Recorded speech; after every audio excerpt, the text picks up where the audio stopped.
অপু বিশ্বাস ও ছেলে জয় matching dress পরে সবাইকে শুভ নববর্ষের শুভেচ্ছা জানালেন। পান্তা ইলিশকে নতুন বছর উপলক্ষে মা ছেলে অনেক খুনসুটিতে মেতেছিলেন। অপু বিশ্বাস ফেসবুক পেজে পোস্ট করে লিখেন, নতুন বছর হক মানুষের প্রতি সম্মান আর সহানুভূতির উজ্জ্বল উদাহরণ। শুভ নববর্ষ 1432। তো দর্শক, মা ছেলের এই মিষ্টি মুহূর্ত আপনাদের কাছে কেমন লাগলো তা অবশ্যই কমেন্টে জানাবেন। দর্শক, ভিডিওটি না টেনে শেষ পর্যন্ত দেখার জন্য আপনাদের কাছে অনুরোধ রইল।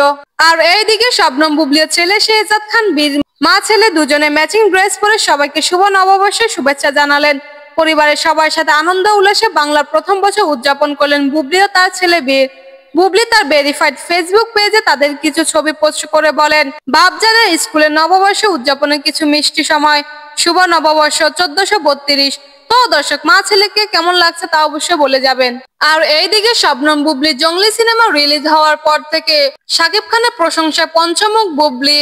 অপু বিশ্বাস নয়, এবার শবনম বুবলিকে সুপারস্টার নায়িকা বললেন শাকিব খান। শাকিব খান আরো বলেন, অপু বিশ্বাসের সিনেমা ভালো না হওয়ায় দর্শকরা বুবলির সিনেমা পছন্দ করছেন।